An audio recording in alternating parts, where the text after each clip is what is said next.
long discussion on maps and on their decorative elements. We brought into discussion images like this, if you remember, the famous sailing ships or land ships of China.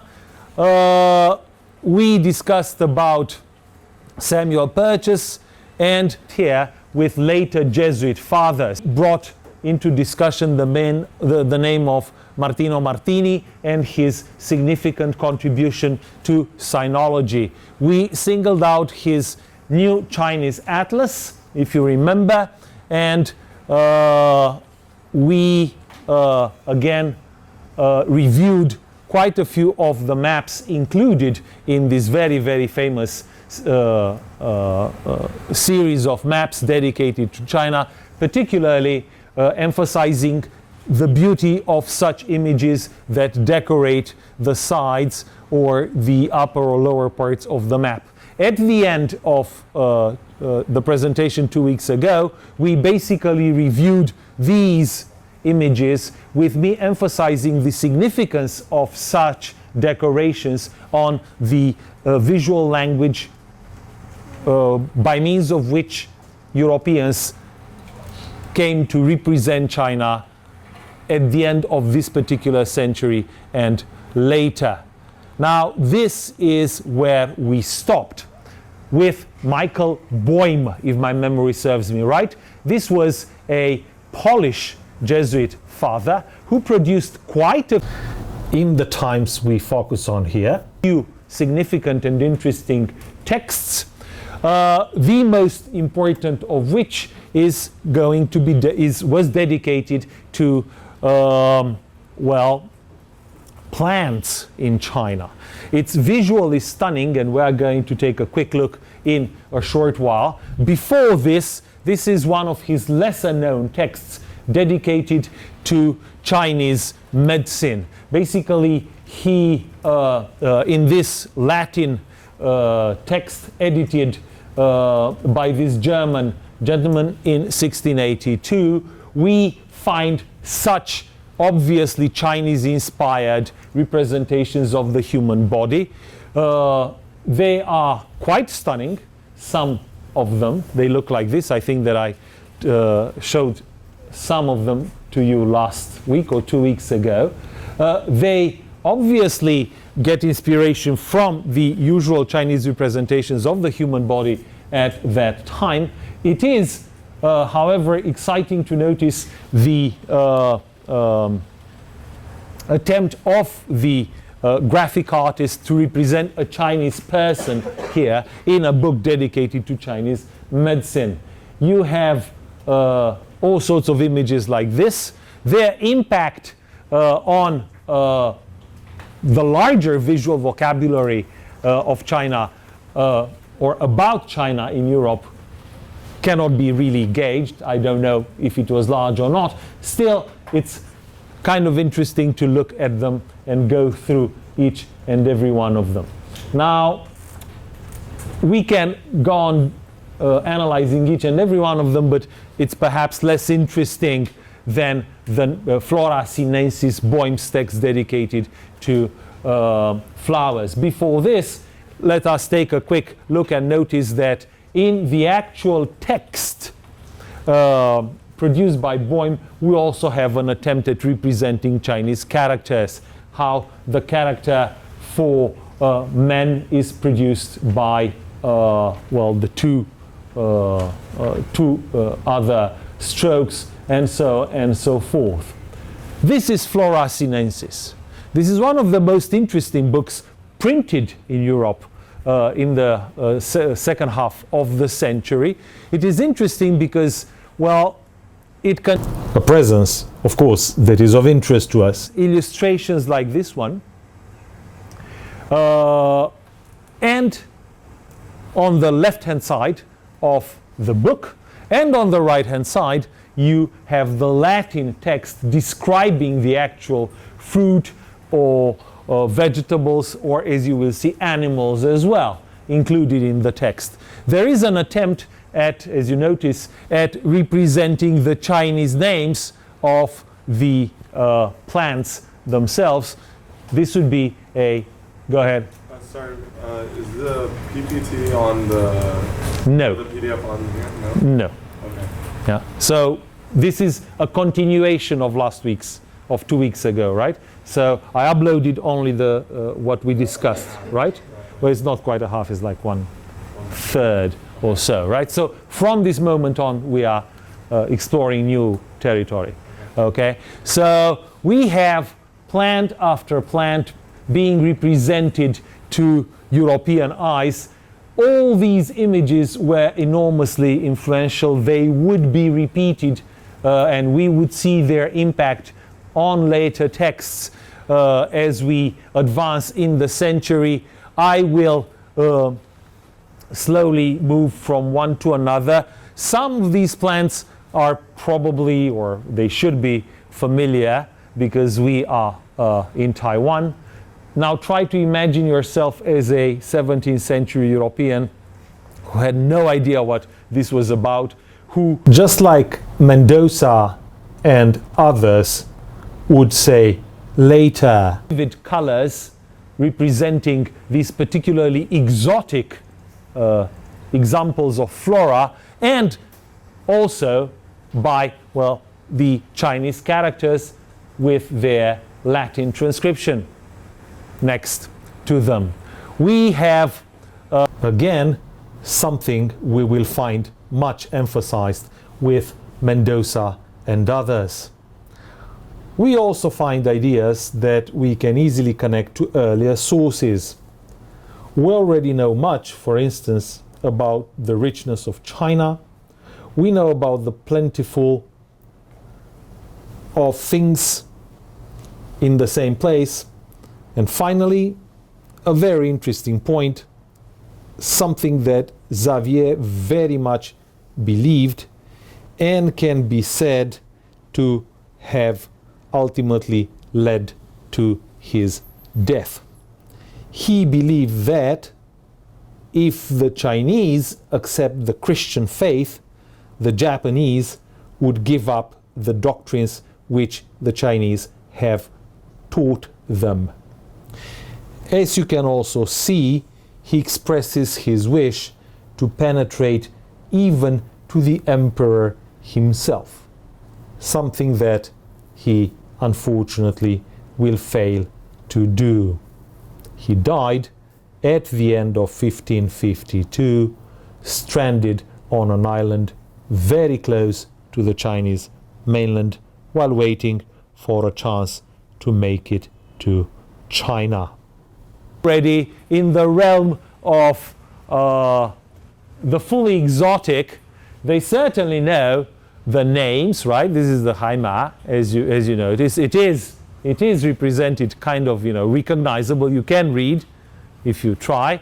You have the transcription over here. So we are moving into very, very interesting territory. I'm not going to tell you what this is. This is at the very end of the book. It's basically an image of a monument discovered in China, which gave a lot of enthusiasm to the Jesuits about the presence of Christianity before their time, in earlier times in China. But I won't dwell into it because the discussion is going to be too long.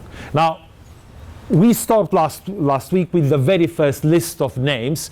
The most important of names on that list were those of the Italian Martino Martini and of the Polish Jesuit Michael Boym.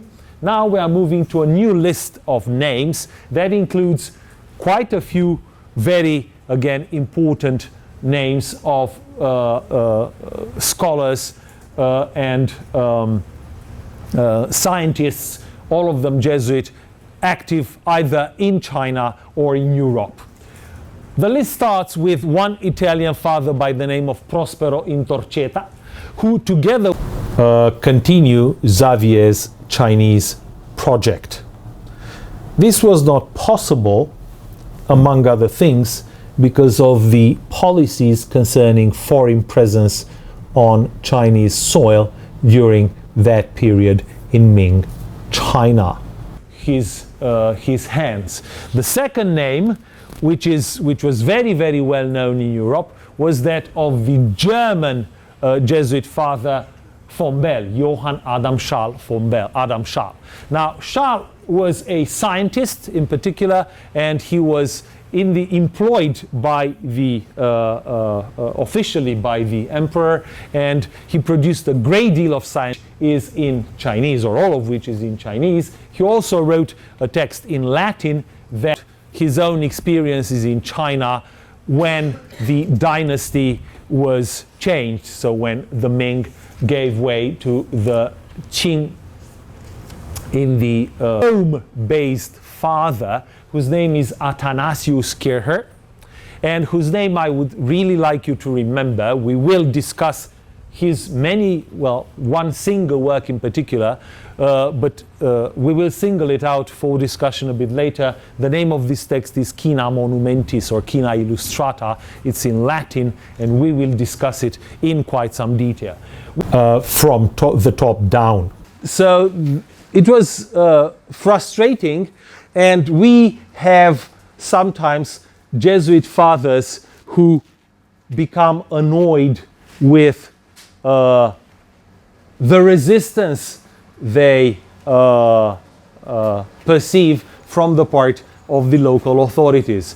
Some of them will write some letters that read particularly strange today, in which they advocate, instead of conversion, they advocate military conquest of China so that the message of Christianity gets spread. This is the case of a particular father, Alonso Sanchez, whose case is very, very interesting, but we don't have really much time over this.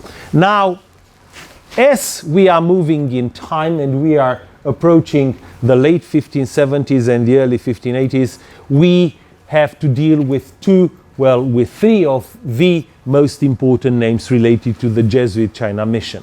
Number one, we have the name of Alessandro Valinano, who was the Jesuit visitor to the Asian missions. That is, he was a kind of superior moving from one area to another, from Japan to China, from China to Southeast Asia, and to India and back, supervising the mission, and in the process putting together what came to be known as a program of cultural accommodation. And we will discuss about this in a short while.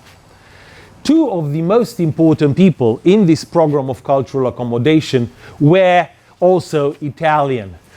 Number one, Michele Ruggieri, who is often considered the first sinologist ever. Yeah, it's working. And often referred to today as the pioneer of the China mission. He was the one who started the study, who was successful in studying the Chinese language, to the point that he was able to write poetry in Chinese, classical poetry in Chinese, and he ended up by translating some important stuff, philosophy and so on. We'll talk about Ruggieri a bit later. He was joined a bit later as he was opening up, and he was able to acquire a bit of a presence on actual Chinese territory by his much more famous confrère, Matteo Ricci. You are probably aware of this name. Everybody who is interested in East-West contacts knows at least West China contacts, knows about Marco Polo and Matteo Ricci. Now, Ricci is much more famous, but he was younger than Ruggieri, and it was together with Ruggieri that he started his very, very successful penetration of China. This happened as of 1583, when Ruggieri and Ricci were able to move from Macau into China proper and establish an early presence in the Guangdong province.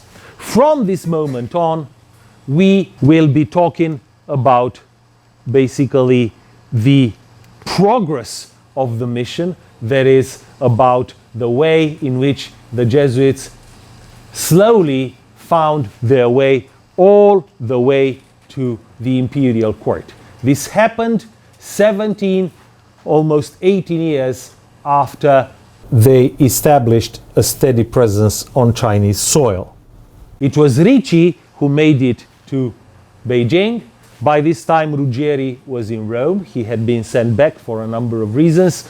He was the first European that we know about that was able to actually go and stay in Beijing after Tom Pires, the Portuguese ambassador in the 1510s. Now,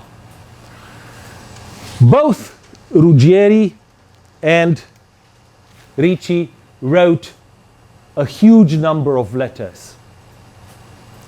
They're absolutely fascinating because they tell us the story of, well, learning directly about an entirely different culture and about the difficulties of learning about it, and also about the difficulties of passing their own message, the Christian message, to the people they interact with. Ricci and Ruggieri produced many other texts. However, particularly, not Ruggieri but Ricci, is associated with a series of journals about his China presence. These journals will be ultimately published after being heavily edited after his death by a Walloon father, another Jesuit father by the name of Nicolas Trigault. This published version of Ricci's journals, we will talk about it a bit later, was going to be the most important text about China for the next 50 years. We'll talk about it a bit later. Before we do that, let me once again emphasize the fact that Ricci, like Ruggieri and like all the other fathers, because there are several others as well, wrote letters. And these letters circulated. Some of them were published, anthologized in Europe after being edited. Some others remained manuscript, but again were circulated widely. On the basis of a longer report written by Ricci, Valinano wrote himself a very important text known about the history of the Jesuit mission in the East at large. He did so, the date of this text is 1584, and this text was not published then. It was published only in the 20th century, but it circulated widely. So sometimes texts get printed, some other times they get multiplied in manuscript form and they move in various circles. They are widely read, they are influential, and ultimately their ideas find their ways in published texts as well. For example, this Historia, written by Valinano on the basis of what Ricci had to say, of course in relation to China, because Valignano's work had many other sources, well, this was ultimately put to use in a text produced by a Rome-based Jesuit, an Italian man known as Giovanni Pietro Maffei, who himself synthesized much of the information that remained manuscript and put it into beautiful Latin and made it available to eager and interested European audiences. This book is interesting because, again, it circulates ideas that we are familiar with and which get to be repeated over and over again. For example, the idea of China as an empire of learning. Another thing that Maffei does, and which he is not the first to do, but because his texts were important, his contribution should be emphasized, is a comparison between Chinese characters and Egyptian hieroglyphics. Now, it's a bit complicated for me to start to tell you the whole story. Suffice it to say that earlier than Maffei, around 1570, we already have writers comparing Chinese characters with Egyptian hieroglyphics, number one. Number two, hieroglyphs were considered by many people an enormously prestigious form of writing, signifying or symbolizing a very powerful, secret, mysterious culture that Europeans were not yet able to fully understand. Rome was filled with, well, not quite filled, but there were a number of obelisks covered with Egyptian hieroglyphs that tantalized people, and a lot of people had tried and would try in the next period to decipher them, to understand them.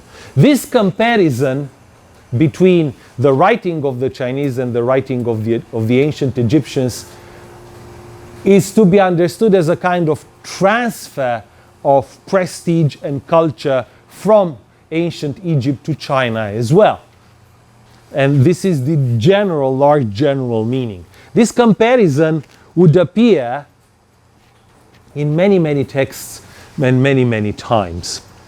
Now, Maffei does have a few negative things to say about China. He talks about Chinese superstition. He mentions unhappily tough manners of punishment of China. He also complains about the fact that China doesn't open to foreigners. But all in all, his text is keeping in line with Valignano's earlier text and Ricci's earlier text quite extensively, while also offering a generally favorable vision of China.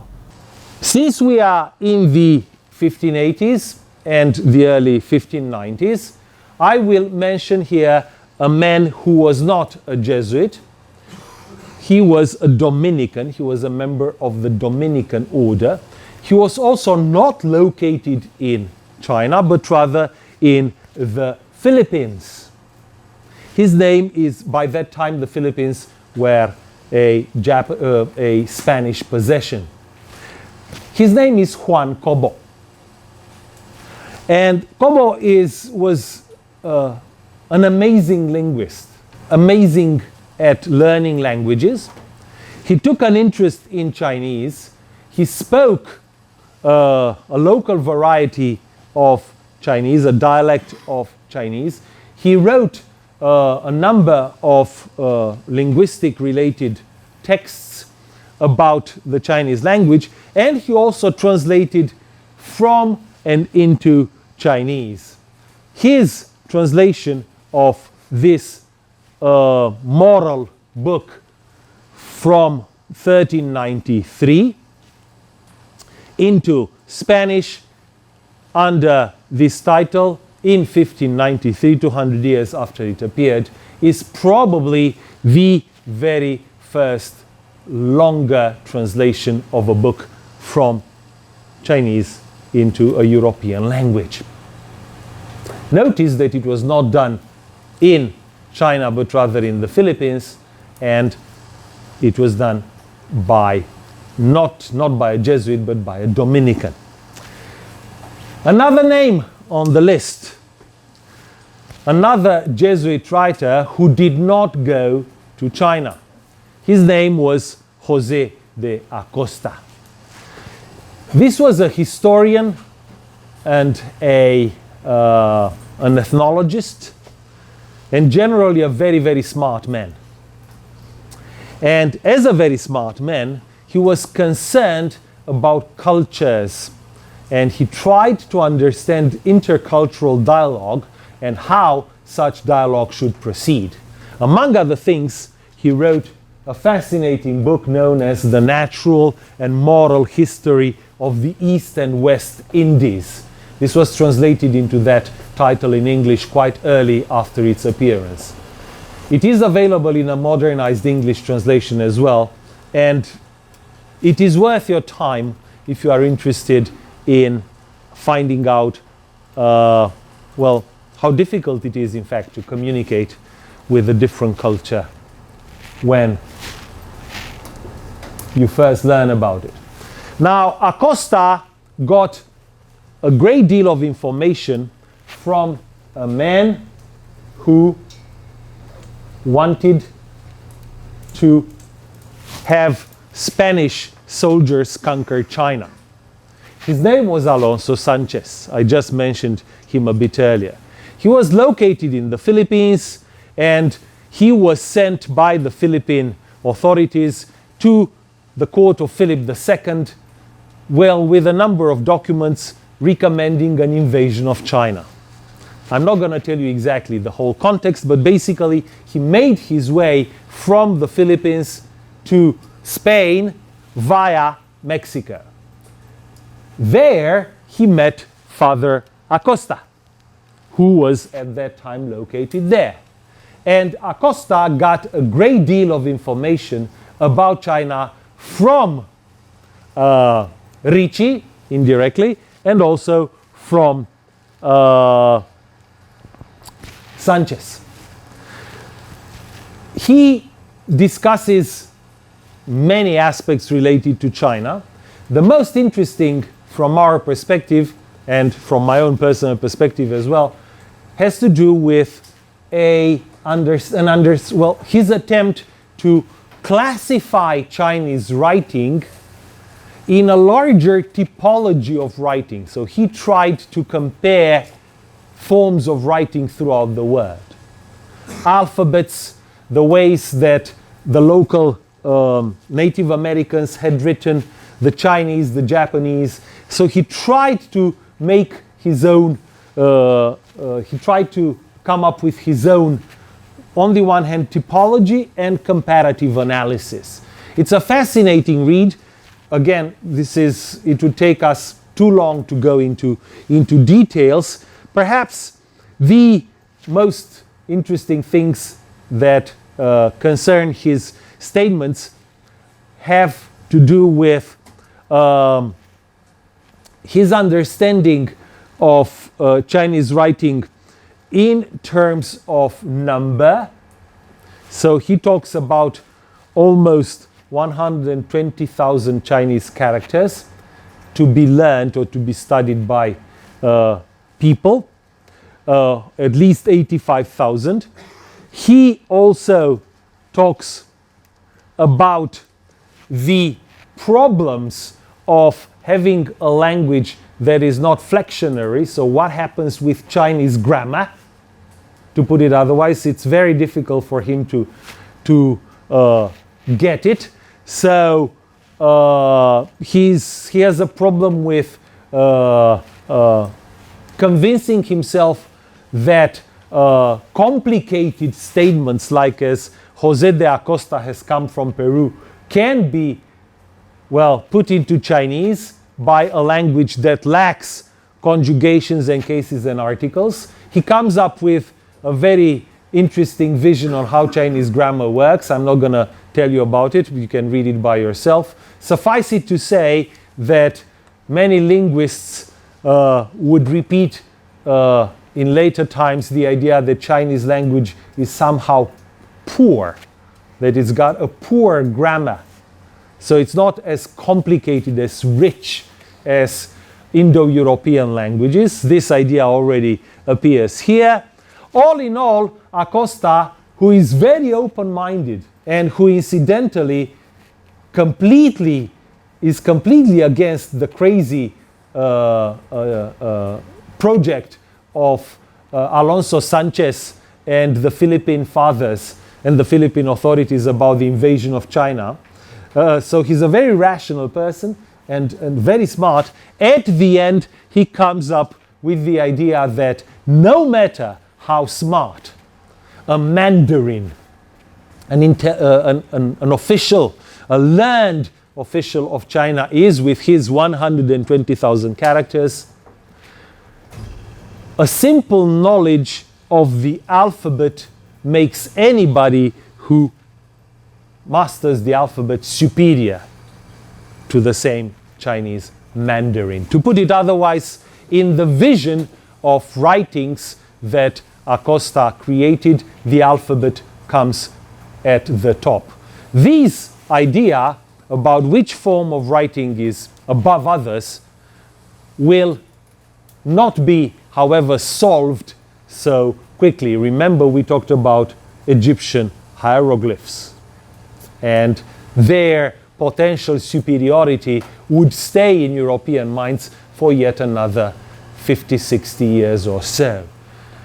All in all, the idea of conveying meaning, how exactly is meaning conveyed by characters, remained tantalizing for European minds.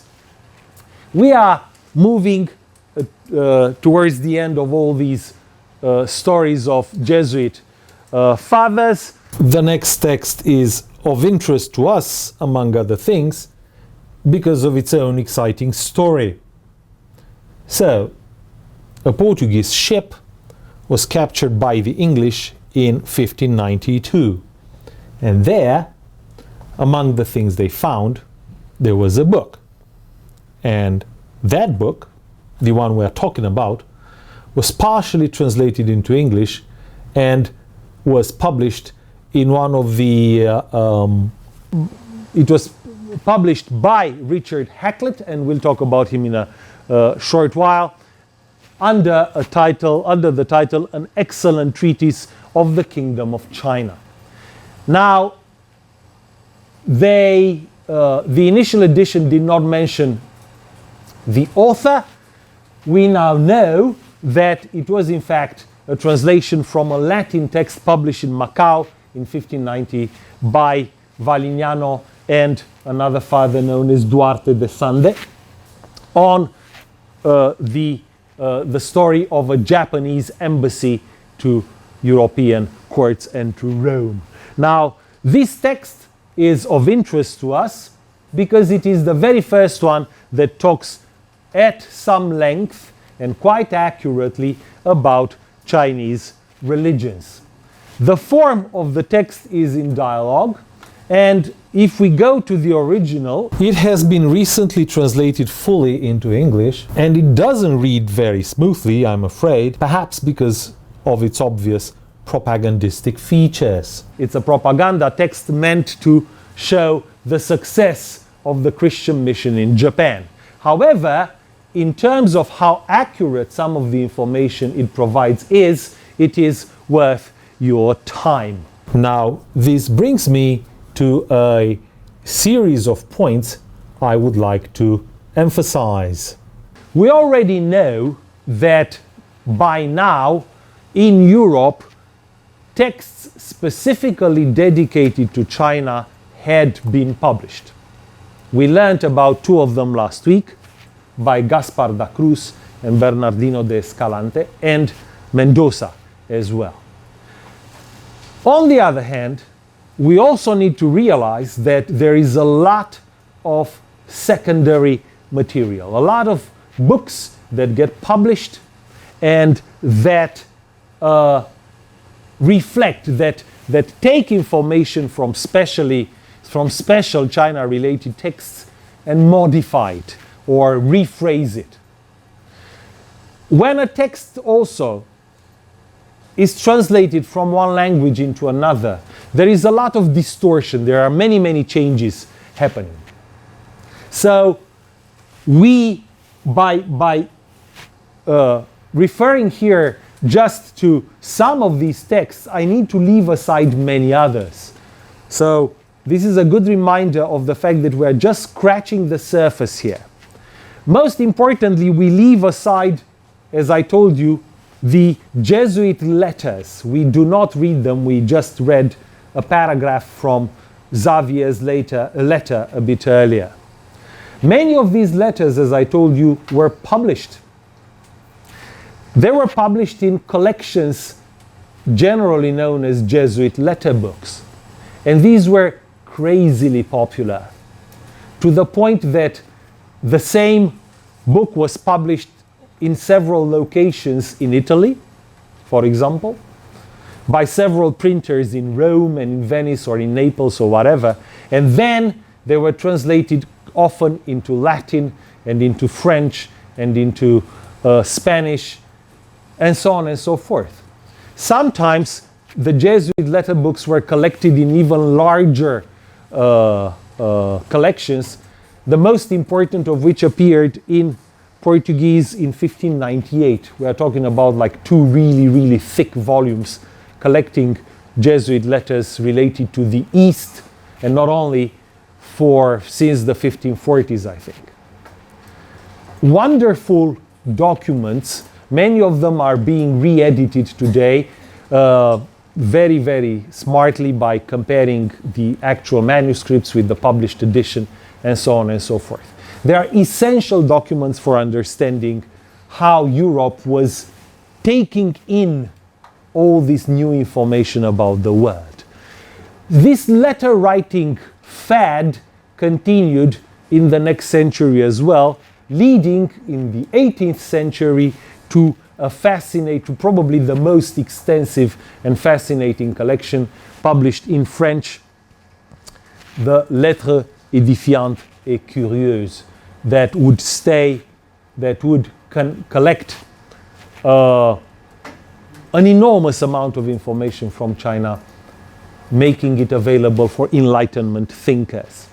Now, apart from this, a great deal of information about China appeared in dedicated voyage or travel collections. In the 16th century, a significant number of such collections appeared. They gathered earlier or contemporary texts, mostly manuscript, and offered them in one or several volumes to interested and excited audiences. The story starts in Italy with 1507, an Italian collection, in 1532 a Latin one, but those in red are by far the most important ones. This is a classic. It was put together by a man known as Ramusio. You may remember his name from a previous lecture. And his collection published, he was a Venetian, and his collection published in 3 volumes is an amazing source of information about Asia, about America, about, well, non-European lands. He was an editor of texts, so he compared texts, he got them from very many sources, and Ramusio's text created a standard of travel literature that was going to be imitated by other important editors of such literature in the next decades. Ramusio, among other things, influenced the English editor Richard Hakluyt. Hakluyt is such an important person that there is today, and there has been today for more than 150 years, a Hakluyt Society. The Hakluyt Society is a society of enthusiasts, of scholars who share an interest in travel narratives and who dedicate their efforts to editing and making available to the public this kind of literature. As I said, the society is more than 150 years old. They take their name from this man because this man put together a number of publications at the end of the 16th century, the most important of which bears the name of the principal navigations, voyages, traffics, and discoveries of the English nation. It is an imperialistic text. It is meant to follow nicely into the agenda of Queen Elizabeth I and her positioning of England into a major European power. But apart from this, it is a fascinating collection of texts that includes a great deal of stuff we already are familiar with, like Marco Polo and Hayton and Odoric and many others. Ramusio was an important source. but he took texts from many other sources as well. The text was re-edited at the beginning of the 20th century, and it's freely available on the internet. Many happy hours of funny reading can be obtained if you give it a try. So fascinating, or so fascinated were people with such things that smart, savvy editors decided to make such travel collections into popular publications. How would they do so? Well, by illustrating them, by changing their format, by making them smaller, but also by giving them illustrations. And here we have the two collections of two Belgian men, the most important of whom is Fyodor De Brie. He was a Belgian man who relocated in Germany and who put together popular travel collections, very, very beautiful, enormously popular, just like his fellow Belgian printer, Hulsius. We'll see more images in a few moments. Just one or two more words before the break. Some texts, as I told you, remained manuscript. They were edited very, very late. Some of them have not been edited yet. One such important work is by Martin de Rada, an Augustinian based in the Philippines. He traveled to China and produced an account of his voyage that is of much interest. This text was used by Mendoza and later by other writers as well, but was never published until the 19th century. It was, however, very well known. The same goes for some of Alonso Sanchez's, the China hawk, the guy who wanted the Spanish soldiers to invade China as well. Other texts remained or connect to our story or only indirectly, but they are important to be taken into account. For example, we have many texts that were produced when a Japanese embassy that was organized by the Jesuits made it to Rome. And this is how the four very young princes, or rather noblemen, of the Japanese embassy look like. So shocked and excited was Europe at the Japanese embassy that constant publications appeared, some of them discussing, among other things, about Chinese writing, for example. The mysteries of Chinese writing were also discussed in books dedicated to cryptography and to stenography. That was the time when people were trying to, create codes and find secret languages. One such person was known as Blaise de Vigenère. And in a famous text from 1586, he reproduces all sorts of alphabets and texts. However, when he needs to reproduce the alphabet of China and Japan, there is nothing he can reproduce because he didn't have access to texts. Ultimately, he was able, in a later edition of his Traité des Chiffres, to reproduce his alphabets, Japanese letters, and a land deed. These had already appeared in print in Europe, and they will be reproduced again in a later book authored by Vigenère's relative Claude Duret. Now, maps are quite a few here, and each of them has its own story, but if I start telling it to you, then this is never going to end.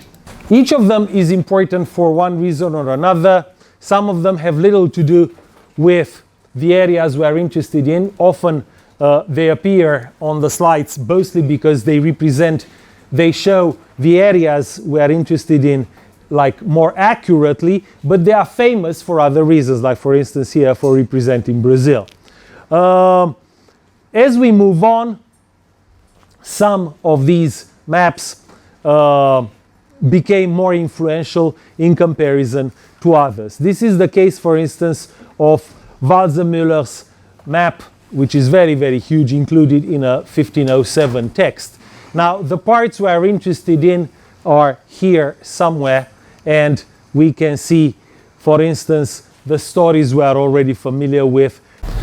We can see here the Serica Regio, the region of the Ceres, or the cannibals or other strange peoples from classical accounts.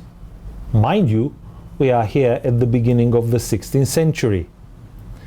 In another part of the map, we also find Cathay. Now, Marco Polo's Cathay, it's over here. Again, we can see it a bit better, with Tibet mentioned over here, and with, of course, the unicorn, the monoceros. There has to be a unicorn all the time, or something over there, as you will see in a short while. This is one of the most beautiful maps I've ever seen. It comes from a larger atlas known as the Atlas Miller. It's located in France these days. Not this particular map, but rather the others that come from in the same set. For example, this. I'm not sure how well you can see. This is India, of course. And this is Southeast Asia. Now this becomes even better as we move on, because we need to have, if not a rhinoceros, at least a hippopotamus or something. We have elephants as well over here. And this is the Indian Gulf. And somewhere over here, that is in southern India, we have the Chinese. This would be the Chinese from the map. Yeah. I just love the decorations here. I even made a Facebook posting of them recently. They're just absolutely wonderful. They testify exactly to how much everything was fantasy mixed with some kind of knowledge, some kind of law. So once again, these come from the Atlas Miller.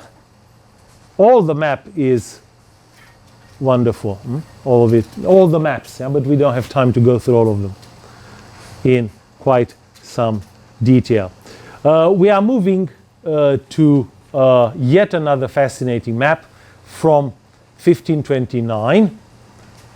This is a facsimile of the same. This is not available in a better version, but we can see here a bit of China with another elephant, or at least, elephant-looking, rhinoceros-looking animal over there. Sebastiano Caboto, he was an Italian man, Sebastian Cabot, wall map of 1544. The information over here is of interest. There's information, a great deal of information about Japan. Unfortunately, there is no better version available here, but we can kind of see the contours of the China coast with Japan over here, referred to under the name Marco Polo referred to it. This is Pierre De Soulier, was a very famous French map producer, and he created several maps, some of which are not available, but two of which are available in high resolution on the internet, and they are very, very beautiful. This one dates from 1546, and it looks like this. Notice again, people who are interested in maps in terms of how accurate their knowledge is are probably able to tell you much more about them than I can. I'm not showing them to you because I would like to show you how well they Europeans made progress in relation to geographical knowledge, but rather in terms of how they represent objects of, they kind of capture what was known at a time in educated Europe, known and imagined at a given time in Europe about the areas we're interested in. This is the areas over here.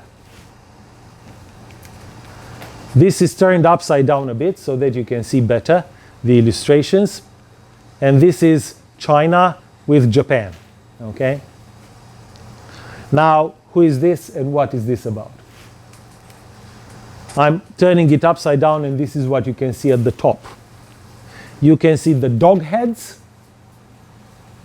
as you know, other peoples from classical imagination, and you can see the great Khan of Cathay, right? The one talked about by Marco Polo and all the other travelers, right? This imagining of the great Khan in a huge tent will appear on many other maps. You can see other fascinating animals in the same area.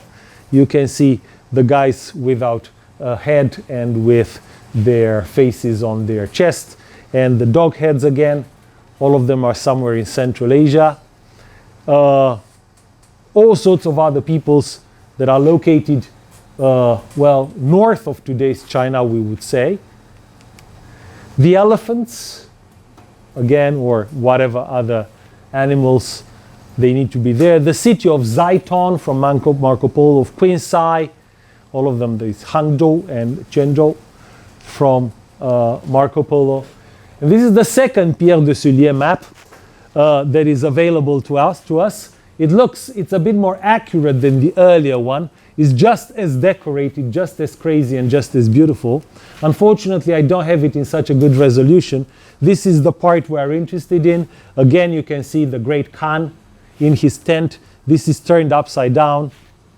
This is the great Khan, surrounded by all sorts of people over here. The elephant that you would expect. And this is a dog head. I don't know what the dog head is doing here, but it's a really cool dog head. I don't think I've seen such a cool dog head before, so the drawing is absolutely wonderful. This is Africa. Somewhere over here is Prester John. By this time, Prester John had been removed from somewhere in India to over here, to Ethiopia. And you can see this turned upside down. This is Prester John. No. The great Khan and the Prester John, right? This is Africa, this is Cathay. It must have been quite something to own such a map. This is less exciting visually, perhaps, but it's more accurate geographically. It was produced by the same famous Portuguese cartographer named Lopo Homem. We've seen some of his work earlier in the Atlas Millaire. This is from 1554. It's accurate in the sense that the Pohai Sea is shown better. This was quite influential. It was the work of yet another Portuguese man known as Vaz Dourado. Now, this was produced in 1571. It's beautiful, but mostly influential in the way China came to be represented. Its influence is very visible on this map, and this map was going to be of much importance in later times. This was produced, it's the very first separate map of China to have appeared in Europe. It was produced by a cartographer known as Louis Georges de Barbuda. And it was included in one of the earliest important atlases in the world, Abraham Ortelius's Theatrum Orbis Terrarum. This was a very important world atlas, and the map is significant for a number of reasons, because it builds on, among other things, because it builds on, contemporary texts about China. For example, we know that it builds on Escalante's account of China, not least because on the back of the map we have an account of China that, among other things, includes Escalante's 3 characters, the famous 3 characters we saw last week, the one for heaven, the one for king, and the one for city, remember? This also attempts to place the 15 provinces of China, and so on and so forth. It also builds on one of Vaz Dourado's earlier maps we have just seen. It also locates a very large lake somewhere in China that was going to stay on some maps for a while. And this, by the way, is how we would look at it. Of course, because this is east, this is west, sorry, at the top, right? So west, east, north, south. And if we turn it the other way around, that's the way we would look at it, that's how it would look, right? With this would be Japan over here. And this would be the Great Wall or something. Now, there are several other maps in the same atlas by Ortelius. This one is also very beautiful and well known, dedicated to northern China. Oh, well, to Cathay. This would be Cathay, and this would be the Great Khan's territory, with names we are familiar with from Marco Polo, like Cathay and Manji and Tibet and so on. That's another one, again from the same atlas, dedicated to Southeast Asia, with a pretty accurate, well, not pretty accurate, but pretty beautiful, rather, imagining of the area. Again, similar things. 1587, a beautiful atlas with importance in terms of its influence in later times. This is important more than others because it was produced in 1596 based on Vaz Dourado's, Barbuda's, and other cartographers' work. It was made by one cartographer named Plancius. And it appeared in a book by one Dutch merchant and scholar and spy and many other things by his name Jan Huygen von Linschoten, or rather Linschoten. This is how it looks once again. This is west, this is east. We should turn it upside down, but well, we cannot. This would be Korea, imagined as an island, by the way, for a long while. And you need to have a bit of animals, funny animals here, just for the sake of it. Now, why is this important and why we need to focus on it a bit? Well, the reason why this is important is not that it's more accurate than others, but because this is included in a very beautiful book. This is Linschoten's Itinerario. Translated into English, it has a Dutch title that I cannot pronounce, which is much too long. In English, it was translated 2 years later under the title of John Huygen von Linschoten, his Discourse of Voyages into the East and West Indies. There's nothing particularly original about this book.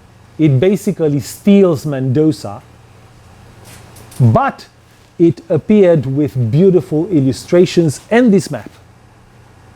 The illustrations are what are of interest to me, because this is one aspect I would like to emphasize over and over again. In this class, you learn about names and texts, and then we read texts very, very partially. So I select from some of these texts some passages which I emphasize.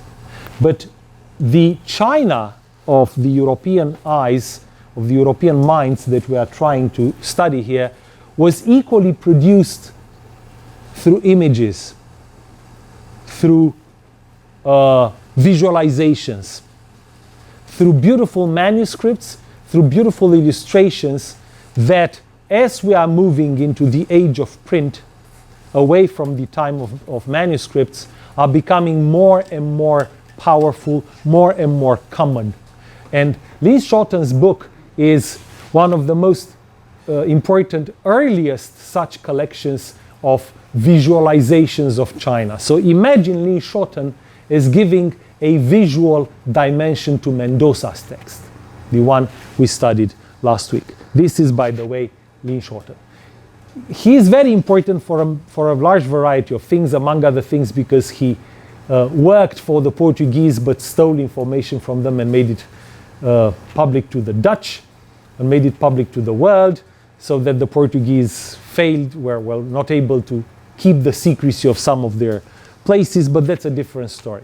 Now, images from the book, from the Itinerario. It appeared, the plates or the illustrations were sometimes hand-colored, and today we can find in digital libraries this version. So whenever I could find the hand-colored version of the plates, I reproduced it for you here. This is, for instance, how illustrating Mendoza he imagines the mandarins to be. These are the mandarins, the educated Chinese, the educated officials, the most powerful one and the one presenting himself in order to get a new job. And here they are engaged in leisure time on a boat on a river. A similarly hand-colored image here on this slide, in which we see a Chinese junk, a Chinese ship, as imagined by the Linschoten's graphic artist on the basis of Mendoza's text. These would be the Chinese dress. This is how the Chinese are, the clothes of the Chinese are imagined to have looked like. The same in hand-colored version, right? So this is the difference between a common version and the hand-colored one. Now, this text by Linschoten was so popular that it was published separately in Fyodor De Brie's collection of travels. Remember that a bit earlier I mentioned Ramusio and Hakluyt and several other important travel collections, and the very last one I mentioned was the very last ones I mentioned were two collections put together by Belgian printers in Germany. One of them was Hulsius, the other one was De Brie. Now, De Brie published Linschoten's text separately, so that's a separate edition of the same text by Linschoten. But here in this edition, the images appear at the end, and they are more numerous and also more exciting. Some of them are just the same, right? So these are what you already know. This is turned a bit upside down, as you can see. So if you remember in the earlier part, the boat was on the left and the people were on the right, right? So it was turned upside down, or the other way around. This is the famous land ship I mentioned from Mendoza and from earlier sources, and the transportation manner of the Chinese. The ship, again, turned the other way around, reversed.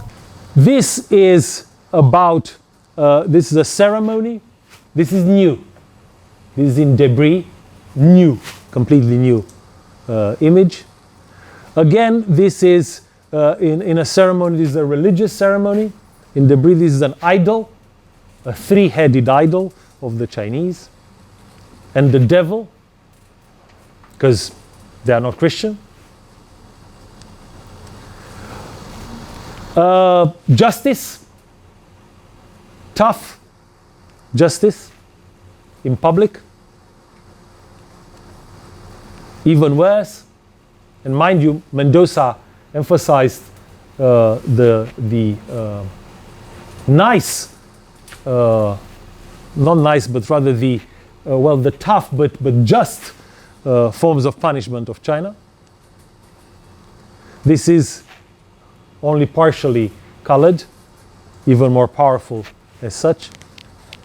Later in our course, we'll find much more complex and sustained representations of judicial violence, torture, all sorts of punishments in quite a number of sources. A feast of China.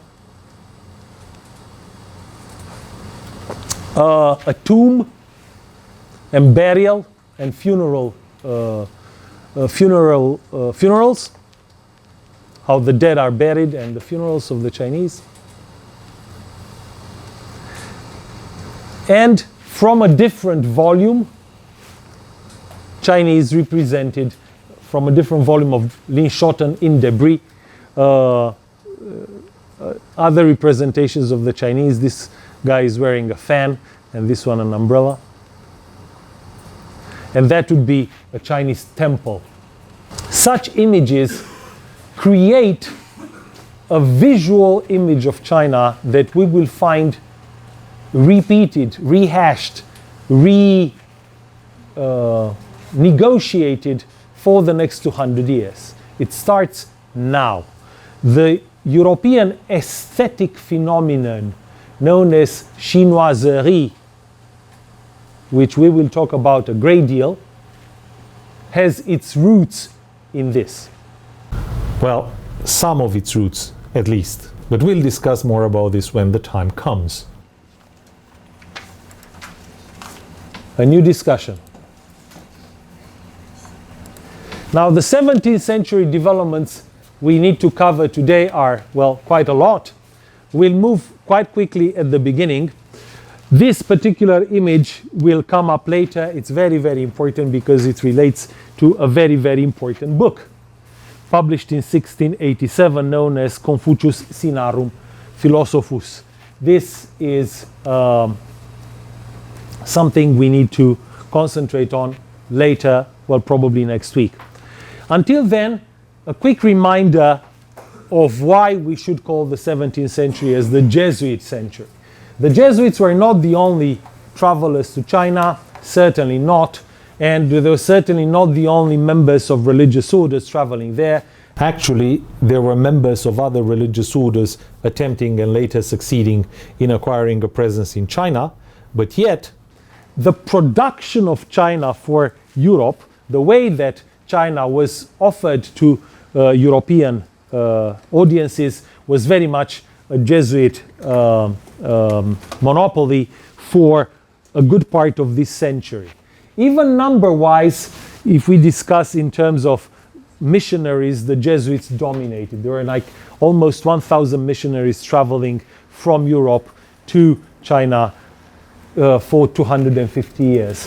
When I say Jesuit missionaries, I also mean generally very, very brilliant minds, particularly well-educated people who were fabulous linguists, who learned their languages very, very quickly and very, very effectively, who by the time they went there were knowledgeable about an enormous amount of things. Many of them were very well trained as scientists.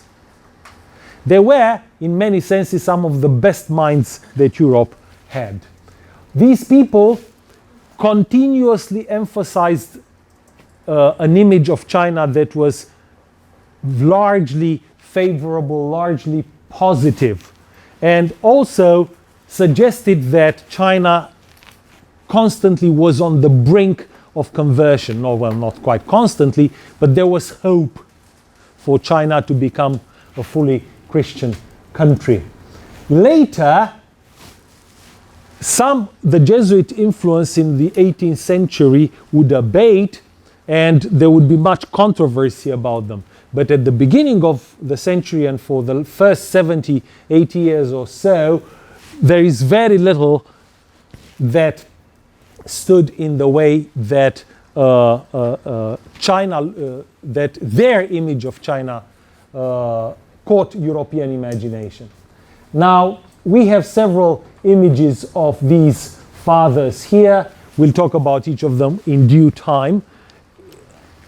A very, very quick overview again.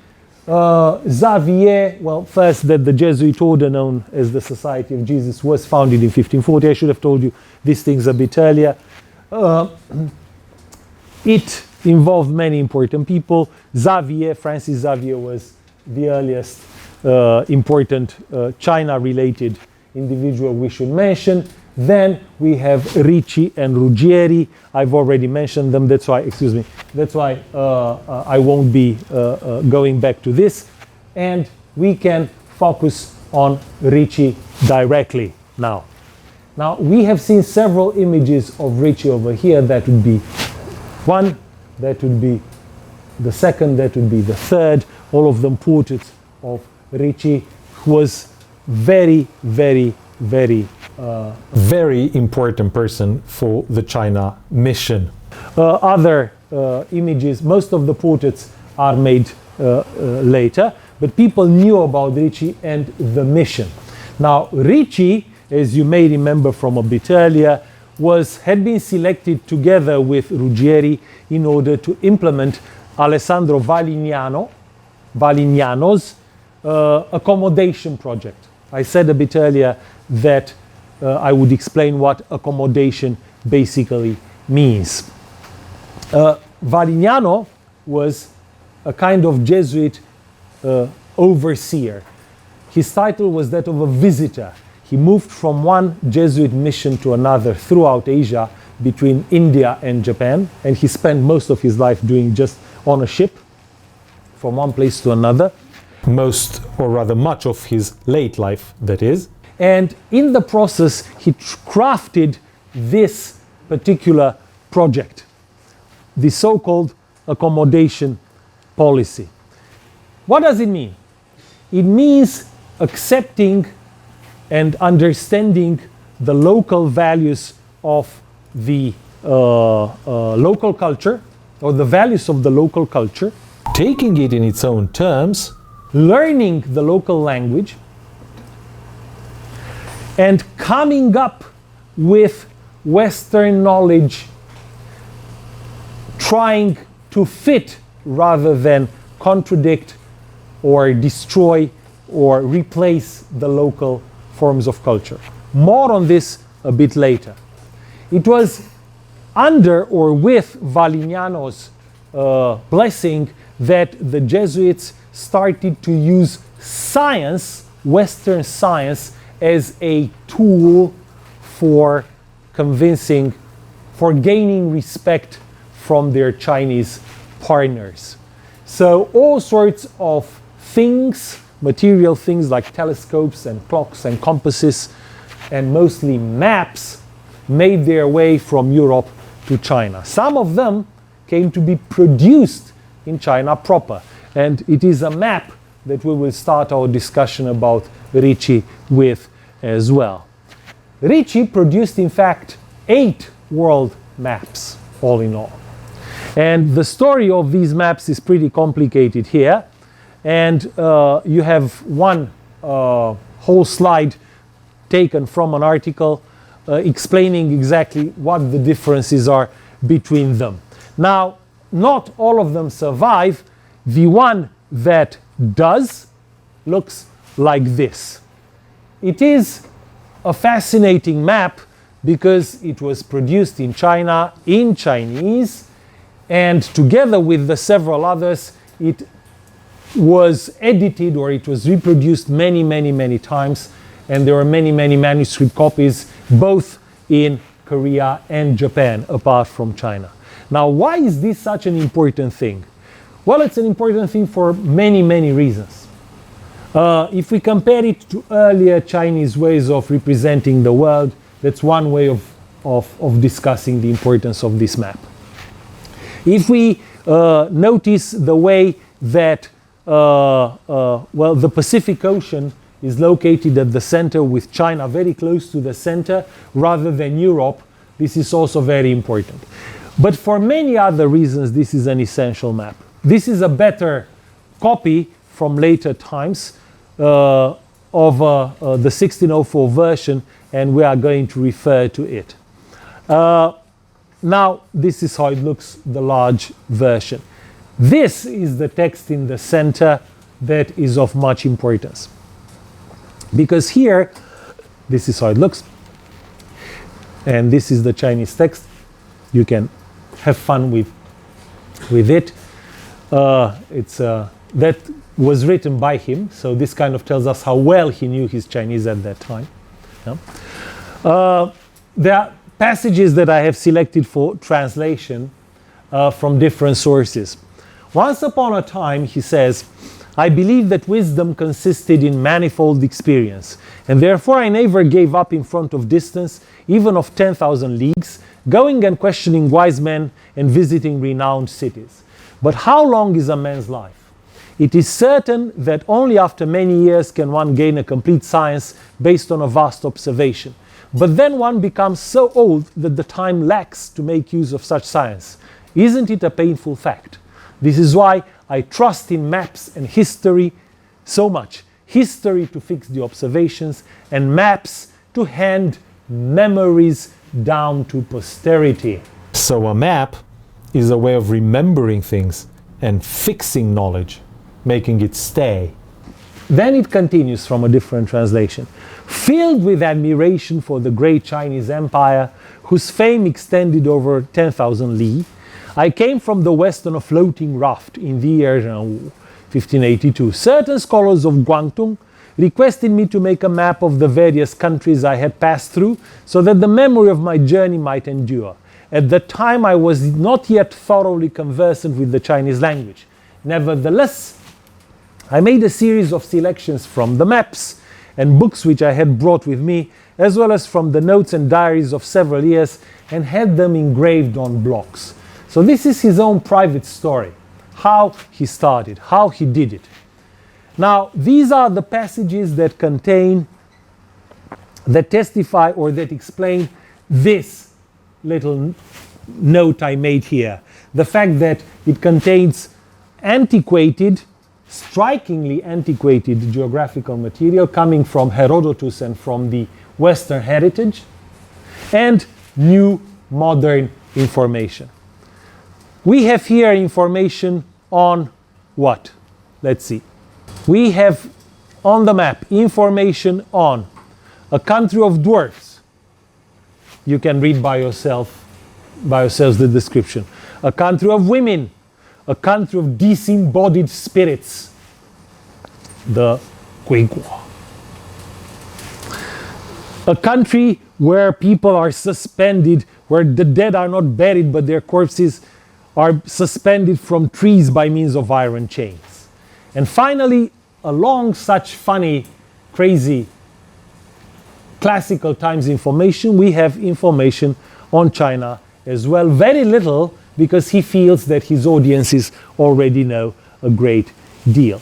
This is on the map, some of the information I have just told you about. This is the one on the people who are not dead, and this is on the country of the ghosts, and so on and so forth. You can find it on the map by yourselves.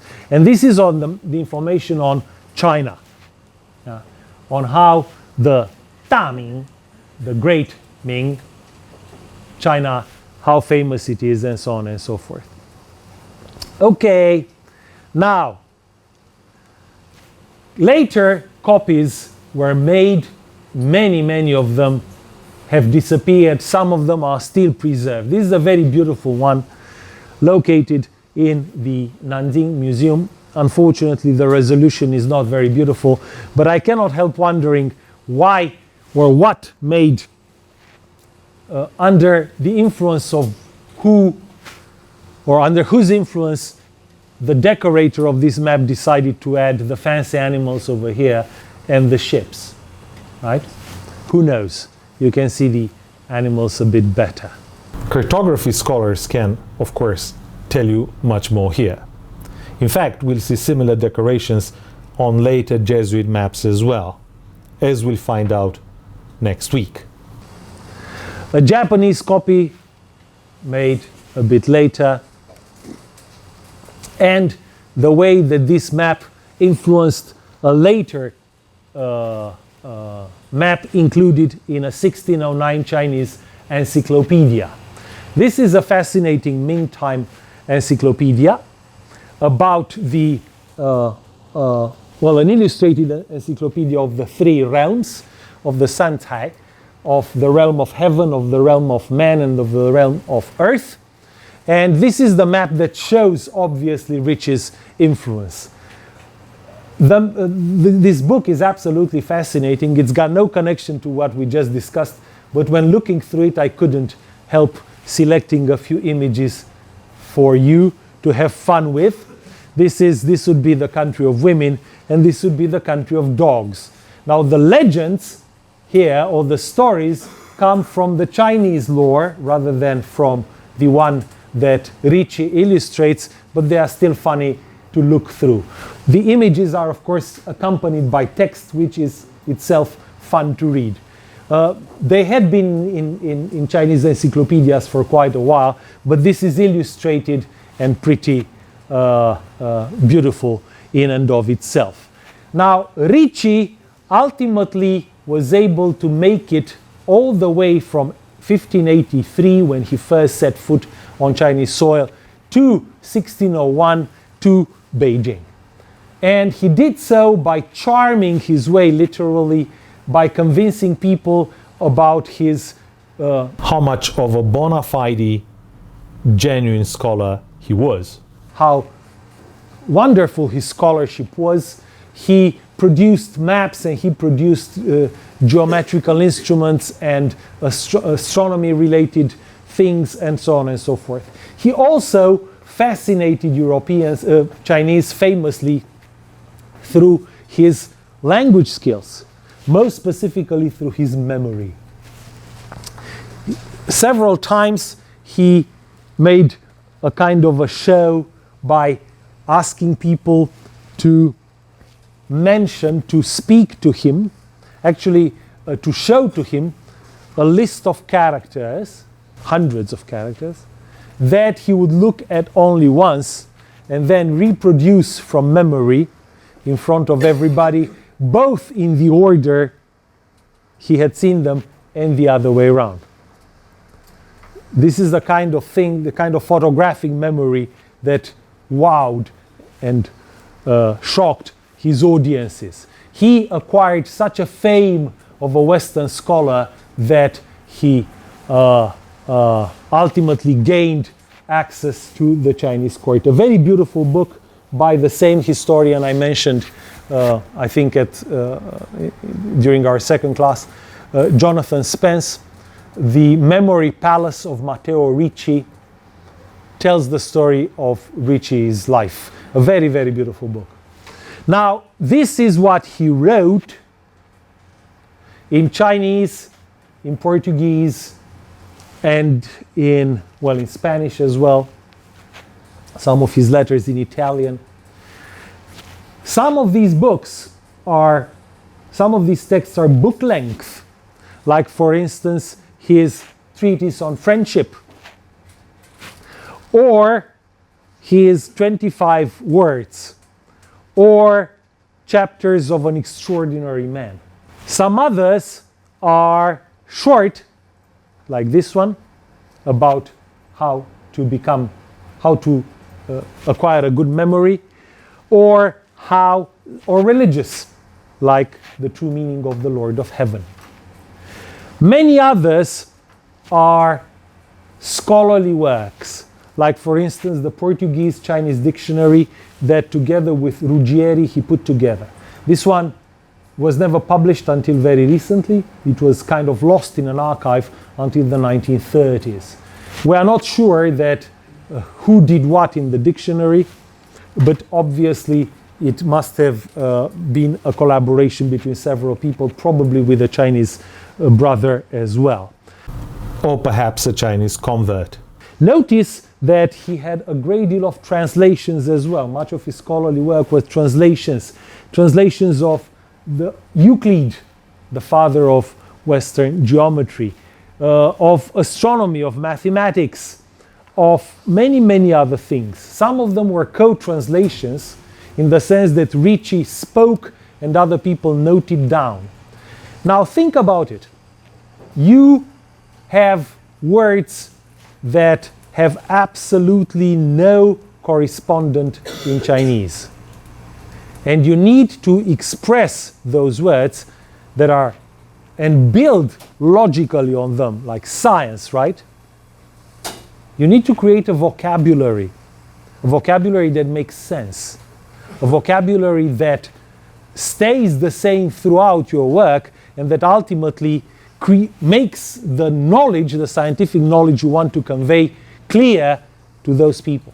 That's exactly what the early Jesuits did, which is absolutely incredible.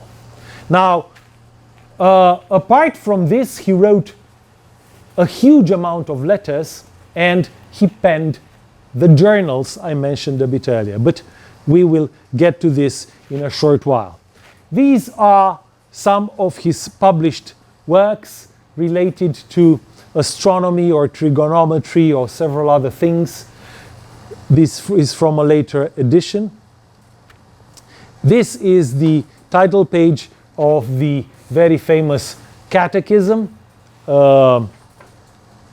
that was going to the Tianzhu Shi, that was going to be fundamental for the spread of Christianity.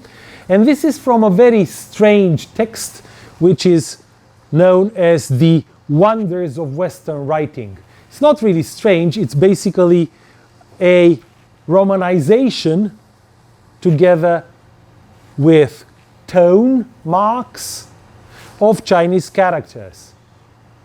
It is indeed connected to the Jesuits that we have the very first experiments of creating what Western students use constantly in order to learn Chinese language today. A Romanization system, right? The pinyin system that they use on mainland China, right? This is the character Xin. They spell it S-I-N, and they try to note the tone, right? This had started, it started in the 1580s. In the 1590s, it was refined. There were several systems that were produced by the Jesuits, some of them by Ricci, some of them by Ruggieri, some of them by Trigot, but ultimately the first Romanization systems of Chinese also have to do with the Jesuits. They got published in a book of, a beautiful book of various illustrations together with texts related to Christian events from the life of Jesus, for example. Yeah? And this is mind you, his own name with the word Europe in front of it. Europa Rima Tieu Xuan or something. So the European, compiled by the European Matteo Ricci, right? So notice the Chinese characters and the Romanization system. This is very rare. It's not easy to find, but it does exist. It has been published in more recent times. Now, there is a revival of interest in Ricci that is present everywhere in Europe. This edition of his letters in Italian is essential and very, very beautiful. You have his catechism translated into English, into Italian, into French. His own friendship text has been translated into French, into Italian as well. This editor from Macerata in Italy, where Ricci was a native of, has decided to publish all his books into Italian, and this is one of the most recent translations, the 10 Chapters of a Strange Man. You have his texts edited with comments in Chinese as well. This is the friendship, the Treaty on Friendship in French. You have the anthology of his Chinese text.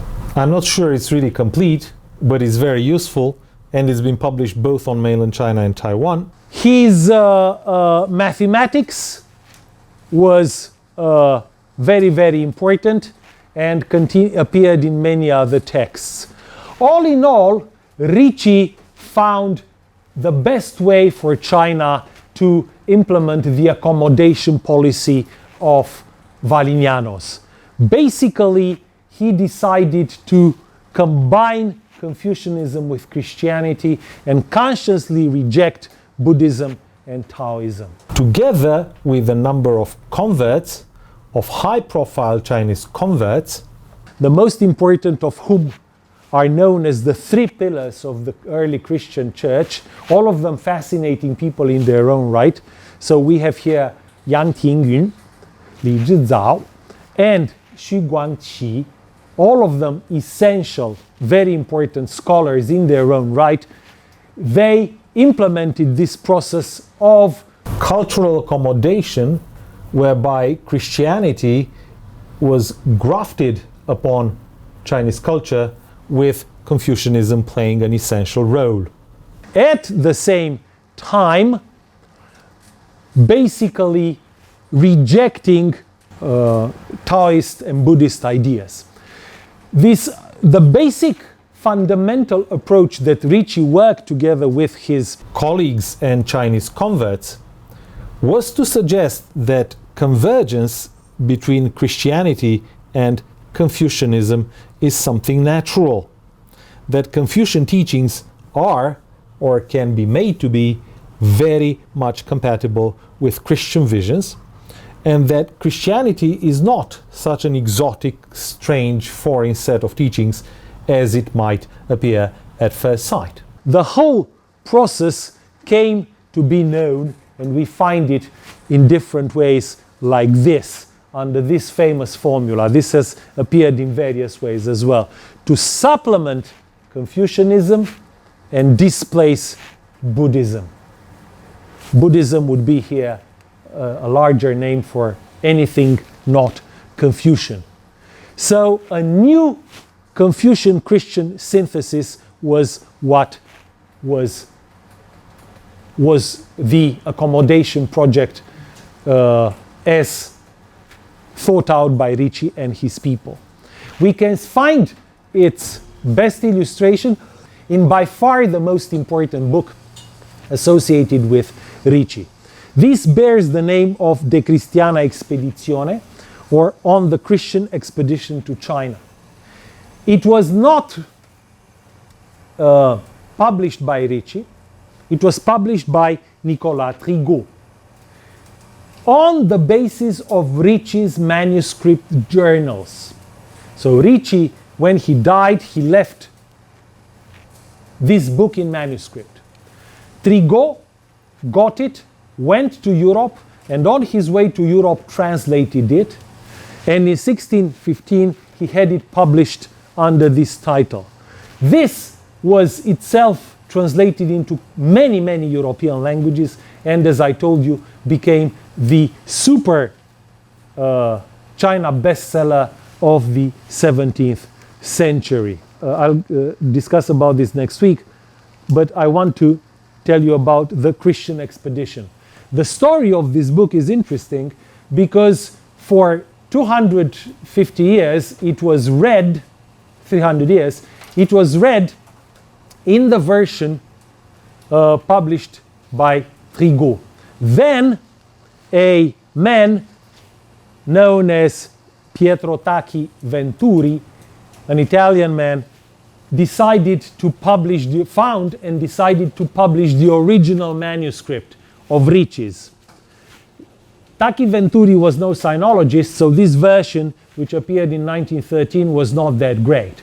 Then this sinologist published it in an exceptional version in the 1940s, and this is the most recent one which can be used with much use. So now the question is, what do we read? Do we read this, which is the original Ricci manuscript, or do we read the version published in 1615 by Trigault?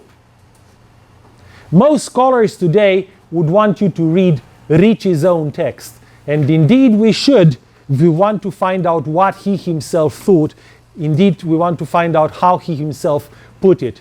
But in our discussion next week, and in our understanding of the period, we will stick to the De Christiana Expedizione, the version published by Trigault. That was the one, the most important one, and the one that stayed, that was the bestseller of the times. So to wrap things up, we are now in 1615 with the story of Matteo, Ricci and all the others at reaching its first major point. We will continue and finish it next week. The first half an hour we are going to have a test. Please make sure that you are here in time.